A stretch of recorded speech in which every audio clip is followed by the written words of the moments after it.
Okay, time for a new video, and whether you are somebody new to my channel or you are returning to my channel to watch this video, it is greatly appreciated. As always, I'm filming this in one go, so if I stumble over my words moving forwards, I apologise in advance.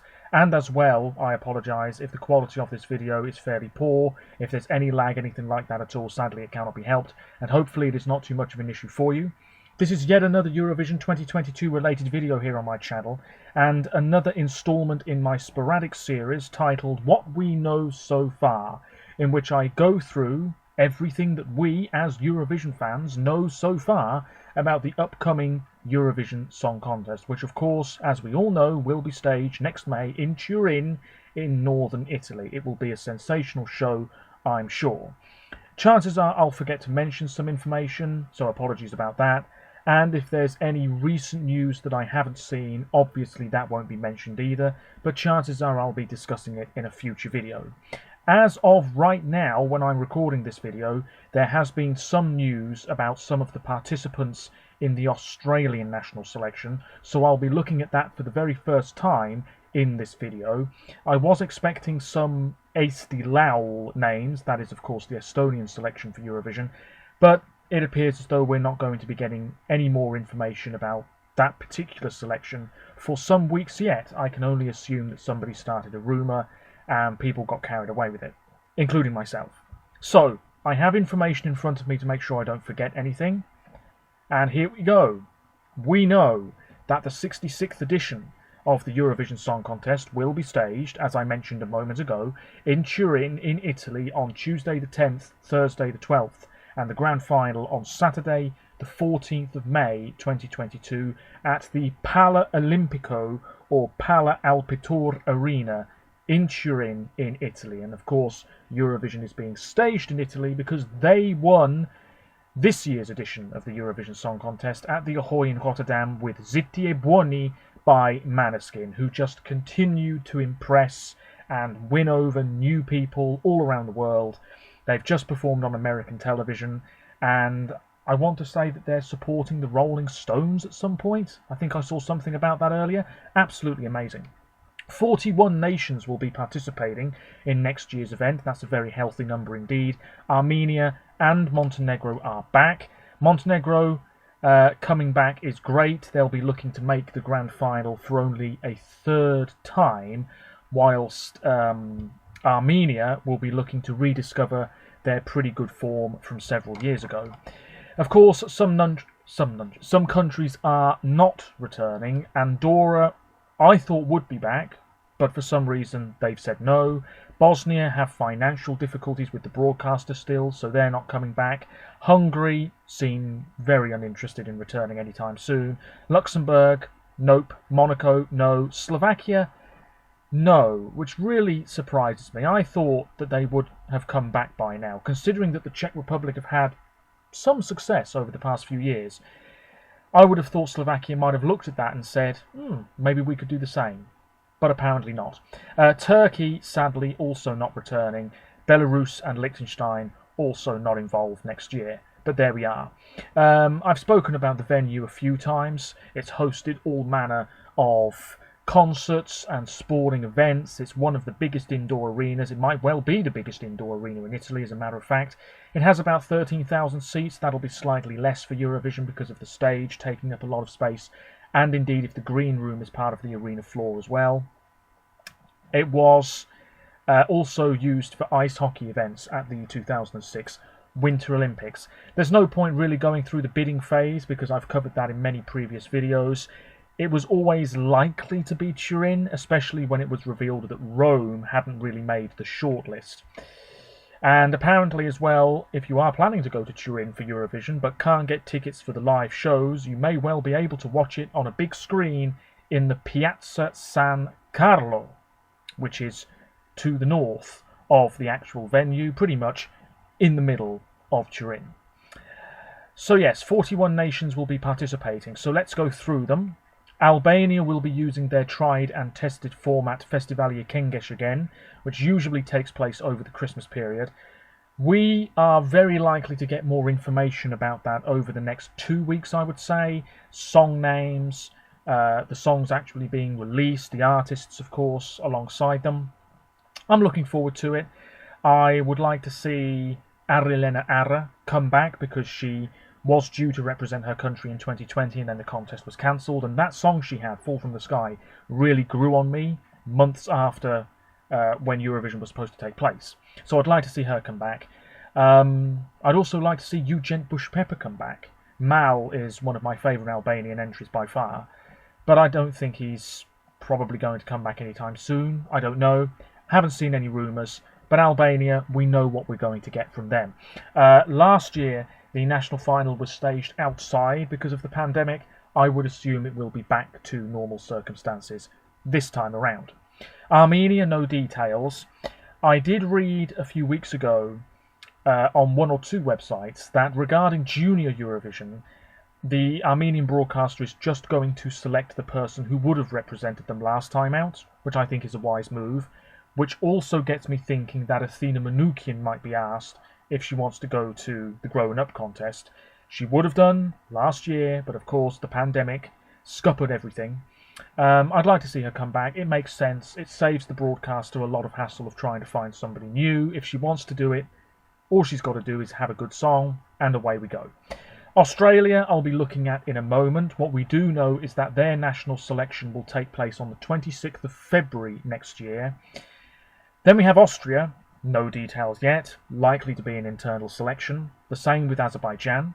As for Belgium, we do know the artist. This was revealed some weeks ago. His name is Jeremy Maquis.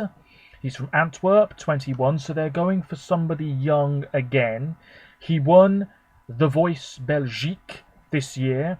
It seems to be the way to go in Belgium. Pick somebody who was on that show. He was born to Congolese parents. I have heard some of his material, stuff that he performed on The Voice, and he's got a nice voice. It's as simple as that. I don't think we're going to have any issues regarding live vocals. He's already got experience performing on a stage and on TV, of course. I'm hoping we get something classy, which we usually get from Belgium, but also something fairly soulful, you know, maybe with a little touch of R&B to it. I wouldn't mind that at all. It says here his influences are Michael Jackson, James Brown, Aretha Franklin, as well as Stromae, who I'm sure influences every Belgian musician. So yeah, I do think we're going to get something maybe quite retro, but also soulful. I'm here for it. That song will be presented next year, no doubt. Bulgaria, no doubt going internal. Croatia, Dora, the national final, will be back, I assume with a crowd this time. And Croatia, you know, I get a sneaky feeling that they might be onto something really special next year. I don't know what makes me say that, but I think Croatia might be on course for a very good result in Turin, and we usually get a few familiar names involved. Cyprus, no doubt going for slick up-tempo pop from a female solo artist. I read some weeks ago that for 2023, I believe it is, they are teaming up with Panic Records, I think they're called, and they deal with loads of big musicians in Greece and Cyprus. So it looks as though they're really in it to win it now. If they weren't before, they are now. They really want to win for the first time. Of course, they came close in Lisbon with Fuego. And I would not be surprised if we get something in that vein again in Turin. Personally, I would like to see something a bit different now, because we've had Eleni Foureira, we've had Tamta, we've had Elena Sagrinou. Maybe we have a male artist. We would have had Sandro in 2020, of course. But yeah, maybe something in Greek too. Why not have a big pop banger in Greek for a change? I don't know. We wait and see. The Czech Republic, December is when the national final takes place. It may well be the first one of the season. Eurovision Song CZ is going to take place. It says here, the winner for the 2022 edition will be voted on by live performances for the first time. The performances will be recorded as live on tape, with the recordings being released in early December. The winner will be determined by a 50% international jury, 25% international public vote, so that will be online, I'm sure, and 25% Czech public voting. That's quite interesting that they're relying more on, I suppose, a jury and international viewers to select their entry, which I think is wise, because it doesn't really matter if the Czech Republic like their own song, because they can't vote for it. What matters is if everybody else likes it. So I don't think that's a bad way of selecting your representative. But yes, I'm looking forward to that. Of course, the Czech Republic need to bounce back after getting a big fat 0 from the public in the second semi-final earlier this year. Denmark, 5th of March, for Dansk Melodi Grand Prix, which will take place at the Iska Bank Boxen in Herning. Tina Müller and Martin Brigman will host it. 8 songs, once again, will be in participation, if that makes sense. I feel as though DMGP has stagnated in recent years. Maybe you agree with me here. We know what we're going to get. We're going to get a lot of mid-tempo pop. We're going to get a few songs in Danish. I just feel as though something needs to change. Maybe that's introducing an international jury. Maybe that's getting more songs to participate. It won't be next year, of course. I really don't know. But it's been very samey for quite a number of years now. And I think the quality has decreased. I know, was it last year or the year before, we had that sort of radio pre-qualification round where several songs qualified and then went through to the actual grand final. I don't know why they scrapped that. Maybe it wasn't massively successful. I don't really know. But yes, DMGP next March, and Denmark will be looking to qualify for the final again. Estonia, 12th of February. Now, 40 songs will be taking part in Eesti Laul, I believe it is. 202 songs were submitted in total. There are also songs in Spanish, French, Italian, and an imaginary language, which is quite interesting. I would not be surprised if that is absolutely one of the songs that makes the cut. 7 of Estonia's past Eurovision representatives were also revealed to have submitted an entry, and I can see all 7 being involved. I actually made a short list last night. Koitume, Laura, Geterjani, Robin Sjökental, who was the lead singer of Malcolm Lincoln, Sandra Nurmsalu, who was part of Urban Symphony, of course, Birgit Oigemeil, and Elina Born. Those are the 7. Is that 7? 1, 2, 3, 4, 5, 6, 7. Yes. We could have Stig back. We could have Oit Lepland back. That would be very good. We could have Dave Benton, of course, who won in 2001. Inez, who represented her country in 2000. It'll be very, very interesting to see. Stig Resta, he's probably written half of the songs, let's be honest. Yeah, apparently we will be getting some names before the first quarter-final, which is on the 20th of November. So we've got 4 quarter-finals, of course, 2 semi-finals next February, and then the final on the 12th of February. I just feel that it's pretty pointless. You're going to have some quality songs and then a lot of very average material. So do we really need quarterfinals? I don't know. I think they're only doing it, the broadcaster, to show off the Estonian music scene, which I think is pretty good. But still, it's going to feel very bloated.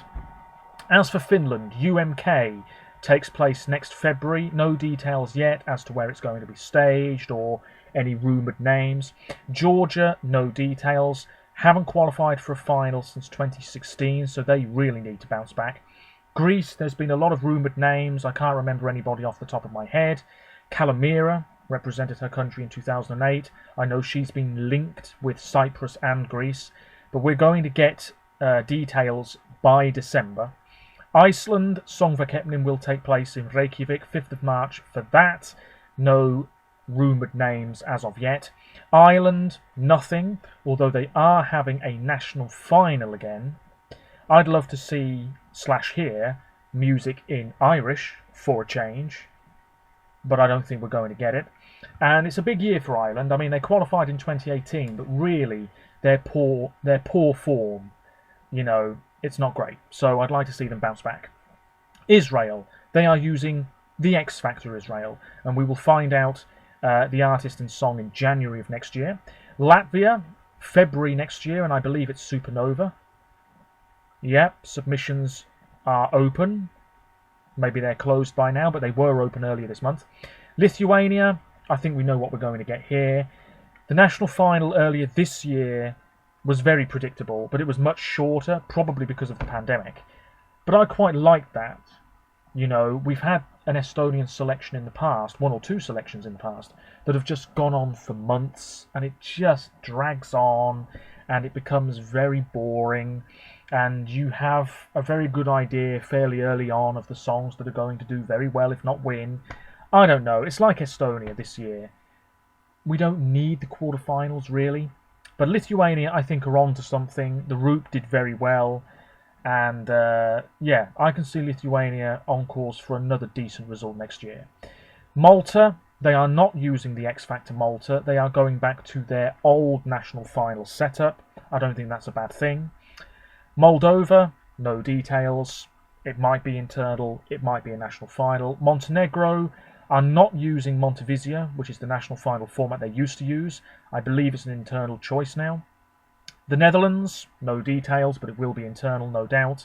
There's been a few rumoured names. Davina Michel has said no. I'd like to see Within Temptation, a bit of Dutch rock, why not? North Macedonia, nothing yet. Norway, 19th of February for MGP. All the shows are going to take place at the H3 Arena in Fornebu, which is right next to the Telenor Arena, I believe, which hosted Eurovision in 2010. I've read a few things. Apparently one song is up-tempo and quite silly, tongue-in-cheek. But it starts on the 15th of January, and there are 6 shows in total. Very much morphing into Melfest, it would appear. Poland, the 2nd of January, apparently. By then, we will know the artist and song. I think they should just pick Margaret. Simple as that. Portugal, Festival de Canção will be in March. Romania, no details, but I know that there was or there will be a televised debate about the country's form in Eurovision and how they can turn things around. Russia, they'll leave it late, we all know that. San Marino, they are having a national final, I believe. Una voce per San Marino. Valentina Monetta has said no. The emerging acts round will take place in mid-December and early January. There'll be a couple of semi-finals and then a final on the 19th of February. The grand final will take place at the Teatro Nuovo in Dogana, which actually is just in San Marino. How about that? A total of 18 artists will participate, 9 emerging acts and 9 big acts. A jury will decide the winner and also second and third place. Okay, fair enough, I didn't know that, but there we go. It will mostly be non-San Marino and Italian musicians, I would imagine. Remember when we had Jessica Muscat from Malta in 2018? I wouldn't be surprised if we get something similar again. Serbia, I don't think they're using their old national final format. It's going to be slightly different, but February apparently for that. Slovenia, no details, but no doubt it'll be EMA. Sweden, Melfest will take place, the grand final, on the 12th of March. There will be an audience. Oscar Zia is hosting, along with Farah Abadi. There'll also be a few guest co-hosts, so maybe Gina Di Ravi, Sarah Dawn Finer, Pietra Meda might be involved. It starts on the 5th of February in Malmö, and then we have Gothenburg, Linköping, Lidköping, and Örnsköldsvik before the final on the 12th of March at the Friends Arena in Stockholm. Robin Bengtsson's been linked again, Clara Hammarström, Alvaro Estrella, no new names yet, which I find quite surprising, particularly as they're hoping to shake things up apparently. Switzerland, by December we'll know the artist, probably not the song though. Quality is coming, I'm sure. Ukraine, a slightly different national final, I believe. Somebody else has taken over the reins of organising it. I don't really know. 4th of March apparently. By then we'll know the act and the song. As for the automatic finalists, France, I don't know what their plans are, whether it's a national final or not. I want to say it is, but I could be wrong. No doubt that'll be in the new year as well. Germany, big year for them, got to stop the rot. They can do it. We saw it in 2020, but the contest was cancelled. We saw it in Lisbon in 2018. They are capable of quality. As for Italy, the 5th of February is the grand final of Sanremo, which will be a huge deal, more so than usual next year. It says here, 24 artists will compete, 2 of which directly qualified, or will qualify, from the youth section to be held in December. Of course, it takes place over 5 consecutive evenings. On each of the nights on the 1st and 2nd of February, 12 of the entrants will perform their songs and will be judged by 3 separate panels from a jury of journalists. On the second night, all of the songs will be performed and voted through a 50-50 split system by means of televoting and a demoscopic jury. The results will be combined with those on the previous nights. Right, okay. On the fourth night, the contestants will each perform a cover of a song from the 60s, 70s or 80s, this has happened before, and will be voted by the same system used on the first 3 nights. On the last night, the 24 entries will once again be performed, going through televoting alone, to be added up to the results obtained thus far. Ultimately, a final voting round, again a sum of televoting and the 2 juries, will be held among the top 3, which will determine the winner. It doesn't seem wildly different, and I did read this the other day, I think it was. But there we are. That's how it's going to work. Quality, once again, just like Switzerland, is a-coming from the Italians. They will want to win 2 years in a row, no doubt about it. We're going to get a lot of big names, a lot of newcomers, high quality stuff, hopefully with a crowd as well in that small theatre. Spain, January. They are using a sort of national final called Benidorm Fest, which is inspired by the Festival Español de la Canción de Benidorm, or the Spanish Song Festival of Benidorm, which used to be staged way back. This is a reboot, if you will, and I'm expecting some fairly big names in contention here. What does it say? The show will be made up of 2 semi-finals and a final, in which 12 candidates perform their songs live. The public, consisting of the televote, plus a panel of judges made up of a sample of the Spanish population selected by statistical and demoscopic criteria, okay, maybe some Spanish Eurovision fans then, and a national and international jury vote for their preferred songs, and the votes are combined 50% public, 50% juries. At the end of the programme, the song with the most points is obviously the winner. The semi-finals will be broadcast on 2 consecutive nights of the same week. In each of these, 6 songs compete, with 3 of them making it to the finals. The finalists are chosen according to the following system: 25% televote, 25% demoscopic panel, 30% national jury, and 20% international jury. The final takes place on the Saturday following the semi-finals. The 3 most voted songs in each semi-final will be in that final, and the voting system is as mentioned previously. So there we go. RTVE, the Spanish broadcaster, opened a selection period, blah blah blah, must be Spanish nationals, blah blah blah. 65% of the lyrics of each song must be in Spanish or one of the official languages of Spain, so we could get Basque or Galician, that would be quite nice. Yes indeed. I haven't really seen too many rumoured names, but this could be the format to get Spain a really decent result. As for the UK, I've mentioned it in a previous video. They've teamed up with Tap Management, the BBC, and it's very likely to be a newcomer, apparently, which is no bad thing. All we have to do now is cross our fingers and hope for something really great. But it's likely to be a long time before we hear any more.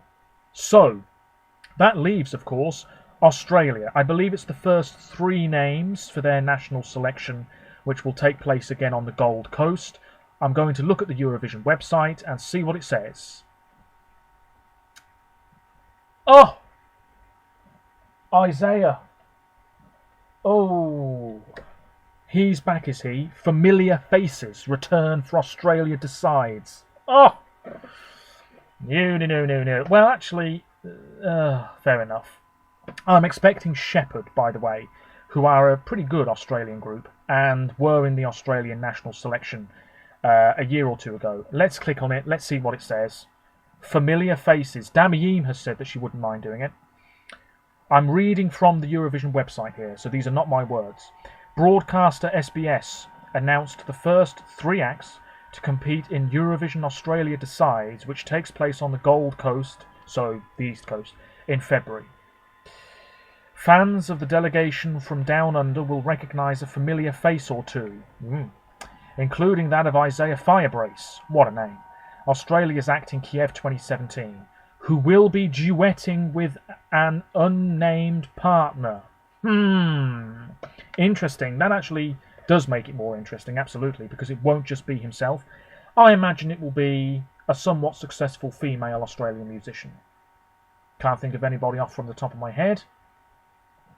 But, yeah. Okay, fair enough. Fair enough.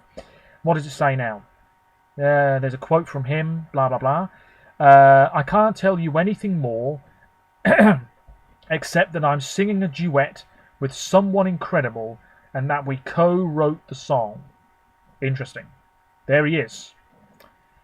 Blah, blah, blah. Also, oh, wow. Also returning to the Eurovision family is Jaguar Jones, who took part in Australia Decides back in 2020 with the song Rabbit Hole. Yes, that was quite a unique song and unique performance, really. It sort of had this awkward quality to it. My song is going to be a moment. I should do an Australian accent here, but I might embarrass myself. That celebrates our resilience and the little steps that lead to big change, as well as push my creative boundaries to another level. This is an atrocious Australian accent.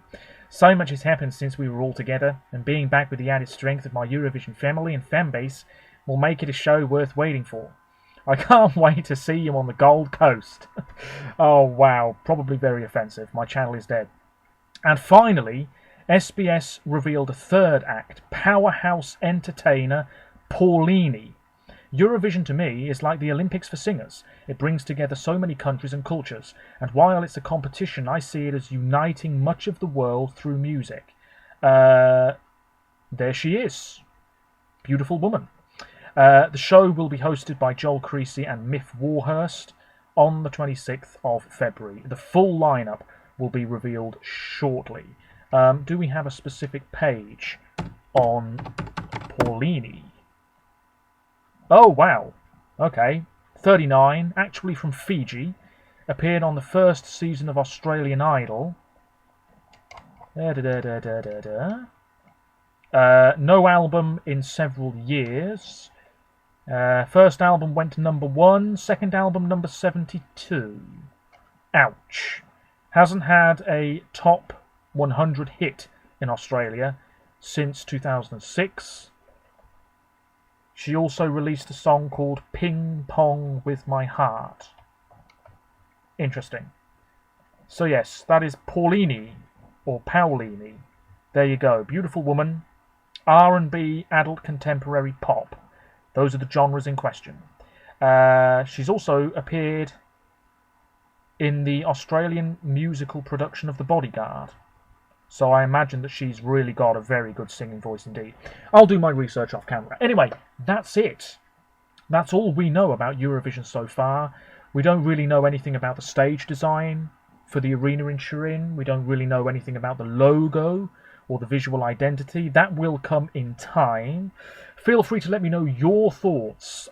Feel free to leave suggestions, Is there anything you specifically want me to talk about regarding next year's competition in a future video? And as always, links in the description to my other social media pages as well. Who would you like to see represent Australia? It's not going to be Kylie Minogue, but let's be realistic here. Who would you like to see? And until next time, I think that's all I've got to say. I'll be back soon talking about Junior Eurovision as well at some point, because that is about 2 months away. So, until next time, take care of yourselves. Hopefully the quality wasn't too bad. And bye for now.